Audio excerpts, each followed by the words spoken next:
করেছি আলুটাকে সুন্দর মতন ফিনিশ করেছি করে একটুও কোনো দানা দানা নাই। তারপর আপনার লবণ দিয়েছি, তারপর শুকনো মরিচ দিয়েছি, তারপর আপনার লবণ এই ধনিয়ার করে দিয়েছি দিয়া এই যে পুরির মতন গুঁচো করে পরিমাণ মোতাবেক আলু নেবেন। এই যে আলুটা নিচ্ছি পরিমাণ মোতাবেক নিয়ে আপনার এই যে ভরতেছি পুরির মতন ভরে আপনার এই যে মনে করেন জমাট করতে হবে। এরপর এই যে একটু চাপ দিয়ে ধুয়ে দেবেন, জমতে হবে। আমার আগে জমানো কিছু আছে, একটু তেল নিয়েছি দেখেন, এই তেল নিয়ে এই যে দেখেন একটা রুটি বেলতেছি, এই দেখেন জমানো থাকলে সুন্দর থাকে। এই যে বেলা দিয়েছি, এই যে বেলছি দেখছেন কি সুন্দর রাইট সুন্দর হচ্ছে। যদি ভিডিওটা ভালো থাকে, রেসিপিটা ভালো লাগলে লাইক কমেন্ট শেয়ার করবেন।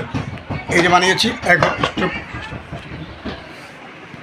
এই যে আপনার বানাচ্ছে রুটিটা, কি সুন্দর কালার চলে আসছে দেখতে পাচ্ছেন, ভালো লাগে। এই যে বানিয়ে রেখেছি, এই যে দেখতে পাচ্ছেন, তাও তো ভাজতেছে। যে ভালো লাগে লাইক কমেন্ট শেয়ার অবশ্যই করবেন, চ্যানেলটা সাবস্ক্রাইব করবেন। এমডি ইসলাম 506। আসসালামু আলাইকুম রহমতুল্লাহ।